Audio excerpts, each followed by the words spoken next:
Kumusta mga kanoisy? Welcome back sa ating YouTube channel, Pilipinoisy. So, ngayong araw, another update naman tayo about politika ng ating bansa. So, ang video to is mula na naman kay Boss Balita TV. So, meron itong pamagat na PBBM umami na hindi magkapatid ay may palit apelyido na napahiya na Marcos. Kakapasok lang. So, alam naman natin ano usap-usapan yan. Actually, hindi ko alam yung buong story about yan sa anak daw siya ng isang Lacson. I don't know. So, anyways, yan yung panonoorin natin, Boss Balita TV. Supportahan nyo yan. Tapos, syempre, kung trip nyo ng mga ganitong reaction video, may kasama kayong manood, huwag nyo na rin kalimutang supportahan yung YouTube channel natin, Pilipinoisy. So, mga kanoisy, hindi na natin ito patatagalin pa. Simulan na natin baka-agkawin pa ng China. Ay, ganababagat ng video ito. PBBM umami na hindi magkapatid ay may palit apelyido na napahiya na Marcos. Kakapasok lang. So, Boss Balita TV, Pilipinoisy. Like, comment, share, subscribe. Start. We've been very worried about my sister. When I say we, I'm talking about friends and family. And Sister mo ba yan? Sister ni Sarah yan eh. I think about to ni Amy Duterte. for a while now, we've been very worried about my sister. When I say we, I'm talking about friends and family. And the reason is because the lady that you see talking on TV is not my sister. Aray ko. Sobrang nakakagulat na balita. Grabe si PBBM umamin na naiyak si Manang Amy. Nagpalit ng apelyido, napahiya na Marcos. Ayon sa nakalap nating impormasyon, lumabas din ang totoo. Hindi daw kapatid ni Pangulong Bongbong Marcos ang senadorang nagsalita sa INC. Matagal na daw silang hindi nag-uusap, tinakwil na niya ang kanyang ate. Grabe si PBBM umamin na. Paano di itatakwil yan eh? Sobrang hindi siya align, 'di ba? Sa mga vision or sa mga gagawin or sa mga plano ni PBBM. Doon pa lang eleksyon eh. 'Di ba? Harap-harapan kasi. Ang problema kasi kay Senator Amy, nagpagamit siya sa kalaban Wala lang, para manalo lang talaga sa politika. Kasi naramdaman niya na yung kapatid niya hindi siya maipapanalo kasi marami nang nag-hate sa kanya, which is gawain niya rin naman kasi sobrang balimbing. 'Di ba? So, wala. Ewan ko ba? Ba't ganyan siya? Naiyak si Manang Amy. Nagpalit ng apelyido, napahiya na Marcos. Tara panoorin natin. Sir, how do you respond to the drug use accusations made by no less than your sister, Senator Amy Marcos, against you and the First Family? Sir, were you hurt by her accusations, and how do you explain these claims to the public? It's anathema to me to talk about family matters generally in public. I do not like to. We do not like to show our dirty linen in public. Tama. I'll just say this much. For a while now, we've been very worried about my sister. When I say we, I'm talking about friends and family. And the reason that is because the lady that you see talking on TV is not my sister. Di ba? And that is Tsaka hindi din to naiintindihan ni Amy kasi parang nagre-rebat si Amy dito eh.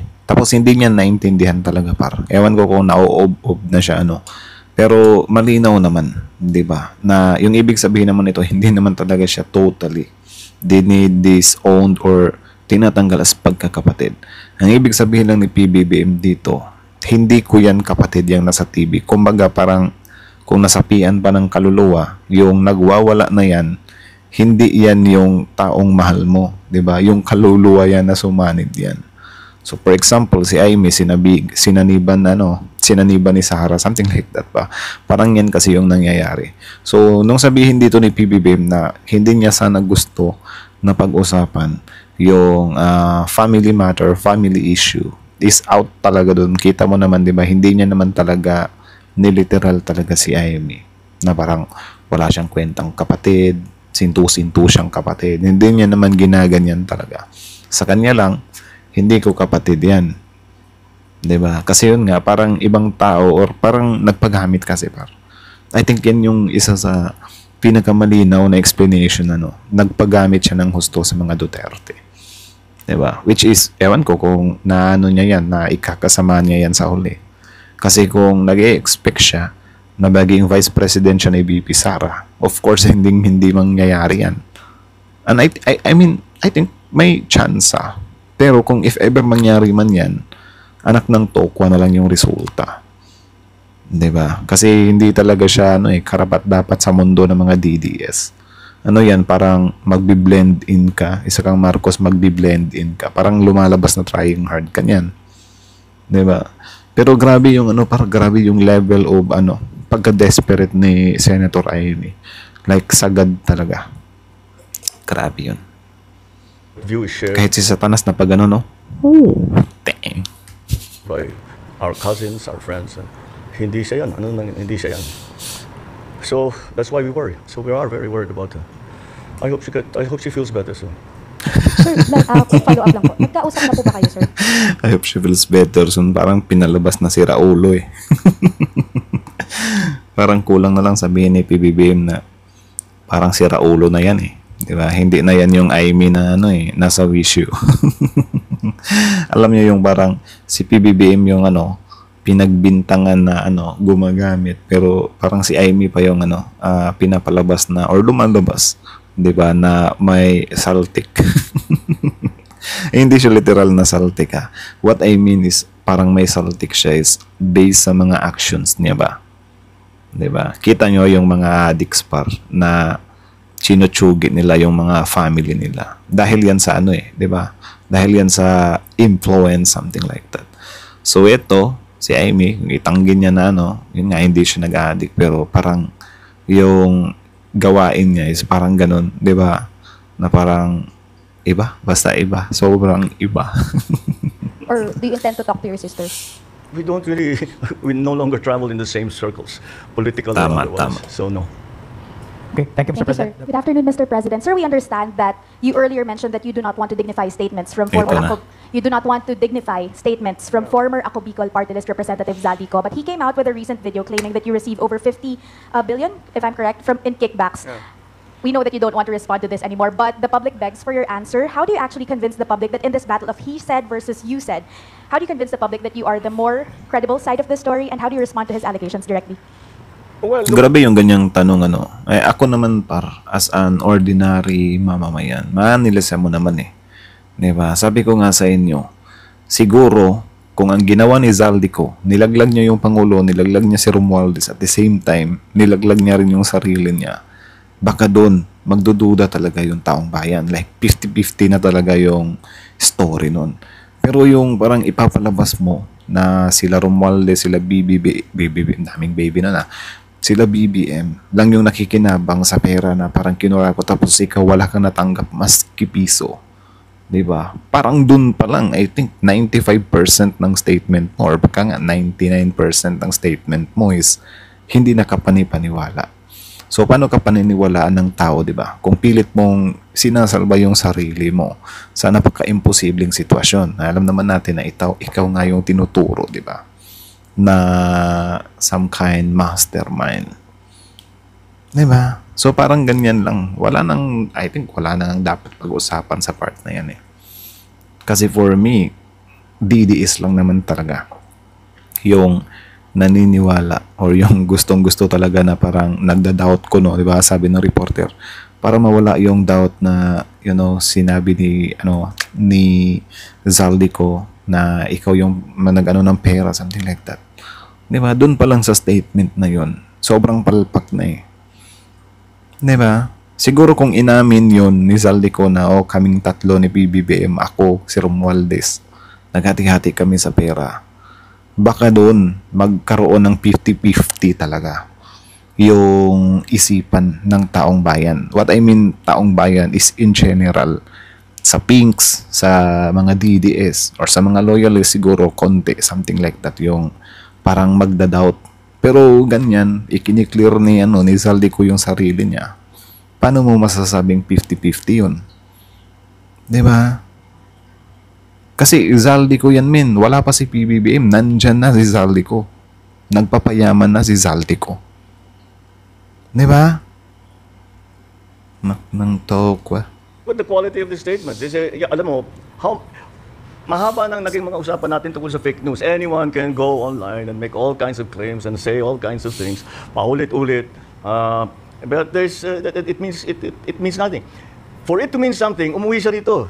Harapin niya yung mga kaso niya. Kung meron siyang gusto sabihin niya. Malalaman naman ng tao yan eh. Patunayan, but come home. Come home. Ba't ka nagtatago sa malayo? Ako, hindi ako nagtatago eh. Kung meron kang akusasyon sa akin, nandito ako.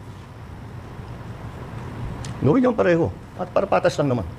Hi, sir. Good afternoon. Good Sir, afternoon. on other issue, after the statement of Malacanang that E.S. Bersamin has voluntarily filed his resignation, E.S. Bersamin also spoke to the media saying that he was asked to resign. So, sir, first, was he asked to resign? Why did you decide to let go of both E.S. Bersamin and Secretary Pangandaman? And what does it say about the cabinet that E.S. and Secretary Pangandaman were dragged into this issue? Well, you know, the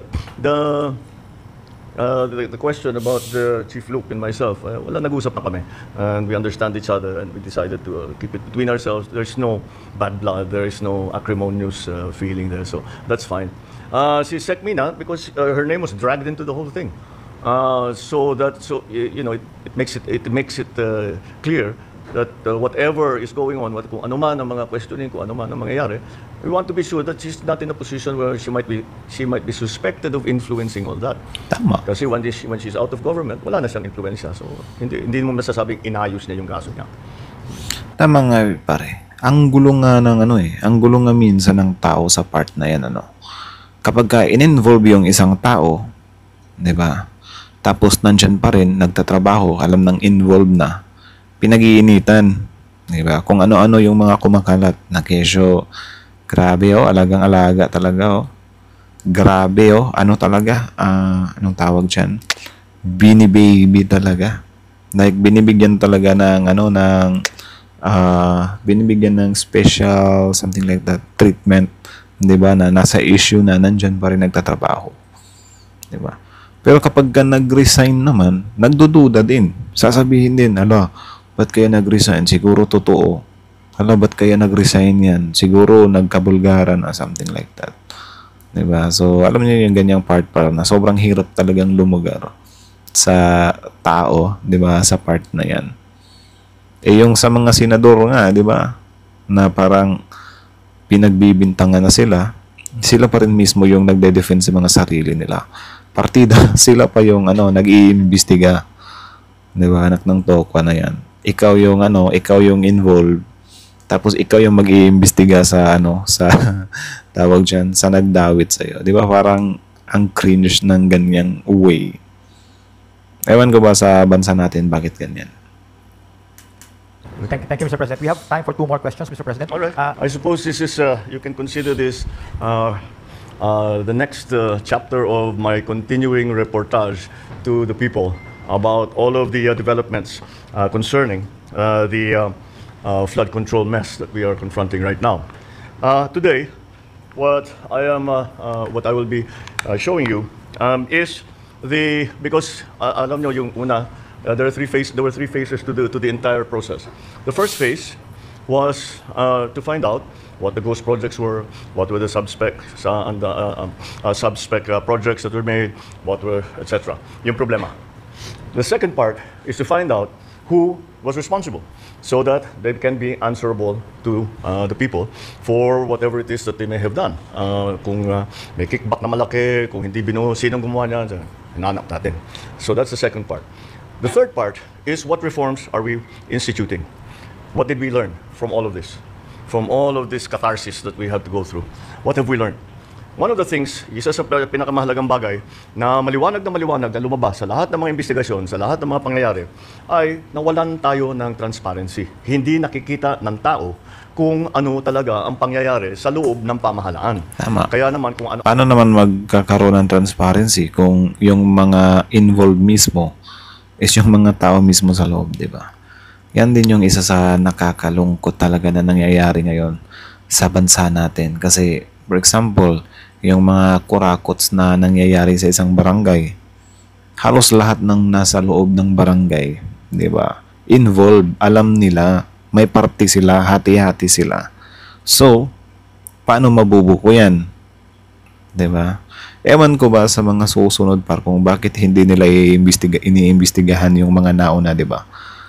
Siguro, gusto din nilang gawin yung ginagawa ng nauna na mangurakot din, kaya hindi nila iniimbestigahan yung nauna. Something like that. Diba? Kasi kung tutuusin, grabing cycle na yan mga ilang decades na yan. Ganyan na yan. Doon hindi ko nila lahat. Pero, yung mga lugar talaga, kasi doon pa lang sa sa part na million, 'di ba? I think mayor kayang umubos ng million eh. 'Di ba? Sa election. So ang tanong, paano niya 'yun babawiin? 'Di ba? Parang doon ka na lang mapapaisip ba? Tuloy. Anong ginagawa? Walang nagsusumbong dahil hindi nakikita na itatago nila. Etong mga wrongdoers na ito, tinatago nila yung kanilang kalokohan. Dahil hindi naman masilip ng pangkaraniwan na tao o kahit ng mga opisyal kuminsan. Maalala ninyo, there was a case that a governor wanted to inspect a flood control project. Yung kontratista ayaw papasukin yung governor doon sa mismong may pulis pa silang kasama. Pinigilan yung governor. That's how bad all of the transparency situation was. Kaya tayo nandito ngayon upang i-roll out, let me use that word, o the DPWH Transparency Portal. And ito ay isang sistema na ating binuo upang kahit sino, hindi kailangan opisyal, kahit sino na kung nais nila maghanap ng impormasyon tungkol sa isang project, tungkol sa project dun sa kanilang lugar, ay maaari nilang gawin. Kaya ito po, yan yung that is the title page. And let us use, namili kami para madaling pag-demonstrate, namili kami ng halimbawa, itong Eliseo Trinidad Access Bridge Project sa Pampanga River. Kung titignan ninyo, gamitin nyo yung search bar, makikita ninyo agad sa portal ang implementing office, ang contractor, ang halaga ng proyekto, ang accomplishment, completion date, at yung report. At agad-agad, kung meron kayong tanong, may issue tungkol sa proyektong yan, pwede ninyong pindutin ang report. Yan. Kung saan maaari ninyong itag ang proyektong bilang completed, defective, duplicate, unfinished, o ghost. Kung hindi naman, pwede ninyong makita ang ibang impormasyon pa tungkol sa proyekto tulad ng location data, kung nasaan, pati may Ngayon yung sabihin, walang ginagawa yung admin, ano? Hindi na i-improve yung admin. Ngayon yun sabihin, par. Actually, ito, kung magtuloy-tuloy lang to, hindi to i-abuse ng, next na mauupo ng, next administration. Maganda to eh, sulit to eh. Pero syempre, dapat bantayan to eh. Dapat siya, parang independent lang din. Di ba? Kasi kung ganyan, mahawakan lang din ng politician, wala rin. Pwede din nilang magicin yan kahit ilang suggestion yung ilalagay dyan. Diba? Kung ayaw talaga nilang pansinin, wala rin. Kahit million yung magreklamo na ghost to. Diba? Kung involve yung diba? Yan yung nakakalungkot talaga eh. So sana, paano ba masolusyonan yung ganyan par? Do you think pwede yung parang may national audit? Diba? Like, national audit ba? Kunyari, sa Malacanang, magpapakitang gila siya. For example, mananawagan yung tao, Malacanang, pwede bang i-special audit mo itong Cebu, itong Bohol, itong Negros, something like that pa. 'Di ba? Para makita yung mga kabulastugan na nangyayari doon sa loob. 'Di ba? Gaya ngayon, kung hindi pa nagkaroon ng mga issue about flood control, di pa natin malalaman na halos buong bansa pala talamak yung corruption sa flood control. 'Di ba? So yung ginagawa ng DPWH ngayon, ng ICI, sobrang sobrang tawag dyan. Sobrang ganda niya kung tutuusin. Yung mga nagagalit lang naman dyan is yung mga yung mga supporter na mga involved din dyan. 'Di ba? Sa mga kalokohan ng flood control. Pero kung iano mo talaga, maging open-minded ka, and then hayaan mo siya na gawin yung trabaho nila, baka maliles yung mga corruption dito sa bansa natin. 'Di ba? natin sa mapa ang location data, map view, at saka yung eksaktong location ng proyekto. Meron ding tab para sa procurement detail. Paano ba pinocure ang mga materials para dito? Kung saan naman makita ang approved budget para sa isang kontrata, mga petsa ng procurement activities, kailan yung mga buying doon sa mga sa gamit, kung kailan na-advertise, kailan pinabid, kailan inaward, at iba pang mga detalye ng mga kontraktor na lumahok sa bidding at ang mga winning bidder. Meron naman sa Documents tab, Documents tab naman, maaaring ma-view o ma-download ang mga ito. Ito dahil ginagawa natin full disclosure, dahil karapatan na malaman ng lahat kung paano ginagastos ang pera ng bayan. Bawat proyekto, merong geotag na photo. Saan yung photo? Yan. Geotag na photo. Geotag, ibig sabihin may location, very specific location. Mula simula, habang ginagawa, at hanggang matapos, kung may ghost project, madaling makita ito. Ito ay patunay na ang ating transparency ay may kasamang traceability. Mm. Ang isa sa pinakamagandang feature ng Transparency Portal sa pagtutulungan ng DPWH, Philippine Space Agency at ang pribadong sektor, maaari nyo rin makita ang satellite na images nito. Ito, kagaya niyan. Tiyakin natin na kung may makitang hindi tama o labag sa batas, aksyonan natin kaagad. Lalong-lalo na pag ito ay naituro sa atin ng ating mga kababayan. Kaya paulit-ulit kong sinasabi, lahat ng ating mga kapwa Pilipino, huwag kayong magdalawang isip na meron kayong isusumbong ninyo para mapag-aralan namin, matignan namin, ma-assess namin kung talagang may problema o hindi. Tama. Para naman mas madali ang Ito pagtatanong, yung meron para tayo- din to sa para sa mga Gen Z talaga, or sa mga bagong tubo ba? Gen Z ba yung tawag sa bagong tubo? Basta sa mga bagong tubo, mga kakausbong pa lang, 'di ba, na medyo nahuhook na sila sa political matters or whatsoever, 'di ba? Sana ito yung gawin nila na i-correct talaga yung mga nakikita nila, kasi din naman yung mga kababayan natin ngayon unti-unti naman ng tumatalino, dahil yun nga simula nung nalaman natin na grabe yung corruption diyan sa flood control na yan, 'di ba? Nasagot na yung mga dati nating tanong kung bakit nga ba binabaha yung mga lugar natin. 'Di ba? So maganda yan. At least grabe, sobrang solid ng ng hakbang na yan. Ewan ko lang kung i-appreciate ng mga DDS yan or ng kabila yan. Pero for me, sobrang solid nun. Sobrang solid ng ganyan na parang may transparency. Yan talaga yung literal na transparency, para. 'Di ba? May gawa ba? Yung AI, gumagamit na tayo ng AI assistant, nasasagot sa inyong specific queries sa Pilipino man o sa Ingles. Dinisenyo ito para makatiyak na kahit hindi ka techie, kahit hindi ka technical, madaling-madaling ayusin ito. English at saka Pinoy at saka Tagalog, pwedeng gamitin ito. Halimbawa, Bisaya. gusto mong malaman ang mga proyekto kontrabaha sa Kupang, Muntinlupa. Tutulungan tayo ng AI ng portal na makalap ng lahat ng impormasyon tungkol sa barangay na ito sa Muntinlupa. Kagaya niyan. Solid, Ito sa nasa kanan. Ayun. Alright. Kung halimbawa naman kayo interesado sa mga proyekto, ipapabid pa lang. Available naman sa portal na ito ang live streaming ng lahat ng ongoing procurement activities ng DPWH. Yun. Nag-live na ba yung nag-live na ba tayo dito sa ayan. 'Di ba? Dapat live streaming para makita talaga lahat ng bawat gagawin. Kasi on record 'Di ba? On record. Anak ng tokwang yan. Anti-corruption pala talaga tong ginagawa ngayon Yan na. Kakasimula lang nito kaya tinatanong ko kung nag-live na mo, kung nag-live na nga.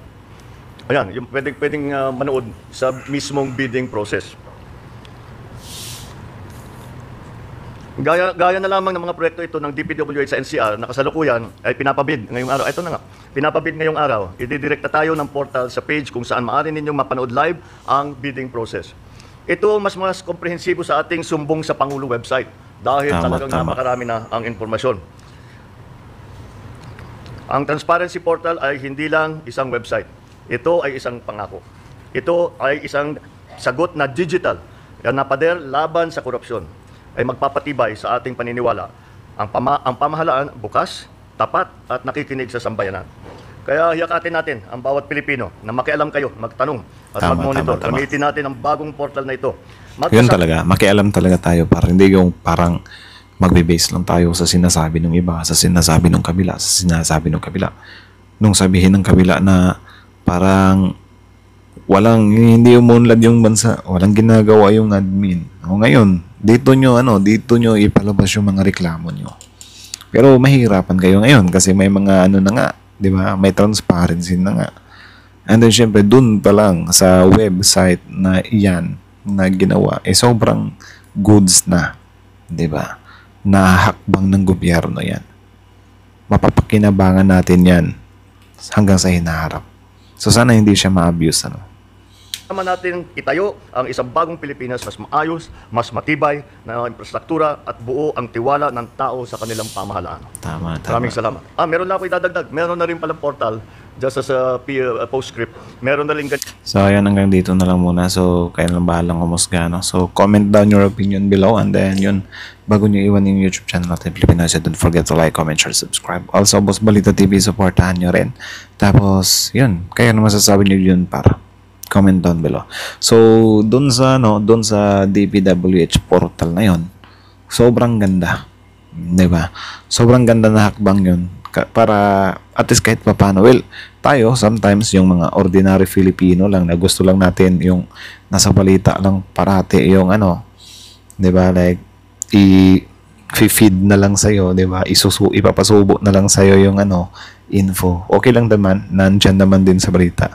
So siguro yung portal na yan, para yan dun sa mga critics talaga or sa mga makabayan talaga, na willing talagang mag-invest ng time para lang ma-check, makita yung mga proyekto na ginagawa ng mga nasa gobyerno natin, especially ng DPWH.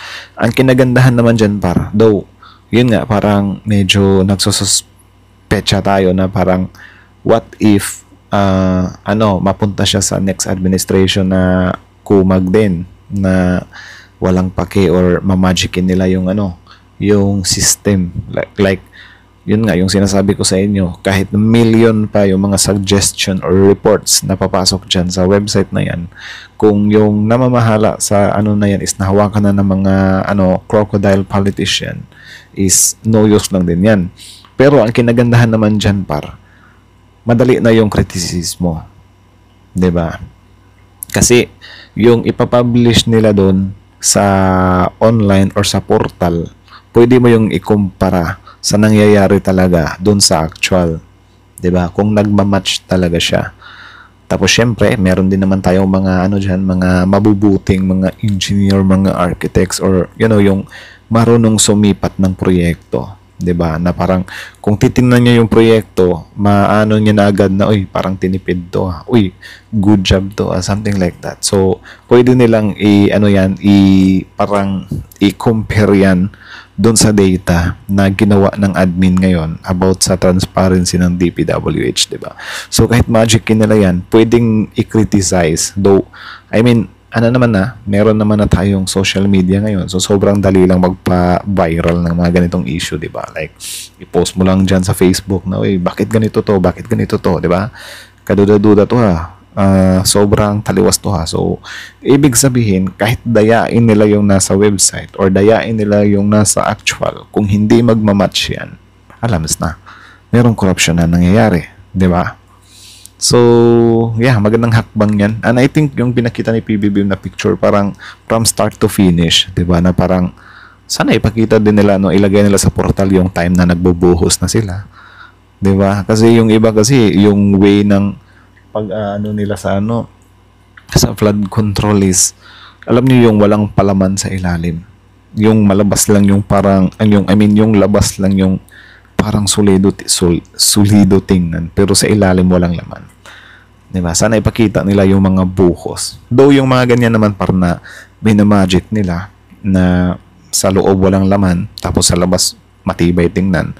Kita nyo naman, kinakarma na sila, diba? Na binubuko na sila ng kalikasan ng mga kalamidad. Pero yan nga, nakakalungkot lang din kasi kailangang meron pang matsugi na mga kababayan natin, 'di ba? So sana maging na lang, siguro ang gagawin niyo na lang, if ever meron kayo, nandun kayo sa malapit na mga proyekto, yung bahay niyo na sa malapit ng proyekto na parang hindi kayo na-convince, 'di ba? Or yun nga, nag-aalala kayo sa safety niyo. Baka yan, need nyong maging teki talaga sa mga bagay na yun. And then, as per PBBM, sinabi niya naman na merong AI na mag-i-entertain sa inyo, di ba? So, sobrang dali na lang. Everything na itatanong nyo, masasagot na yan. So, for example, malapit yung bahay nyo sa flood control, tapos duda kayo sa safety nyo. tingnan nyo yung mga flood control na yan. At the same time, tingnan nyo sa website. 'Di ba? So, malaking tulong na yan para sa atin, sobrang solid na yan. So, para sa mga nasa kabila na sinasabing walang nagawa yung admin, ito, sample to para sa kanila. So, abot naman doon kay, kay Auntie Amy. So, yeah, sobrang ikinalulungkot ng Pangulo yun kasi grabe yung family. Pa rin naman, nakakamangha pa rin naman kasi yung family matters talaga. Hindi talaga binibreak ni PBBM yun. Hindi niya talaga inaano kung ano talaga si Amy sa bahay nila or whatsoever. Sa kanya lang, hindi ko kapatid yan. Ganyan dapat, ganyan dapat yung isang family, Hindi mo nanaisin na siraan yung kapatid mo sa maraming tao. Kasi kung sasabihin ni Amy na para sa bayan, mahirap yan. Kasi yung pinapanigan mo, mga kumag din 'Di ba? May mga issues din. So, yeah. Kaya na lang bahalang humusga. So, anyways, hanggang dito na lang muna. So, comment down your opinion below and then let's talk about it in the comment section. So, again, Boss Balita TV, supportahan nyo yan. Tapos, syempre, Filipino IC. Like, comment, share, subscribe. Filipino IC. Yeah.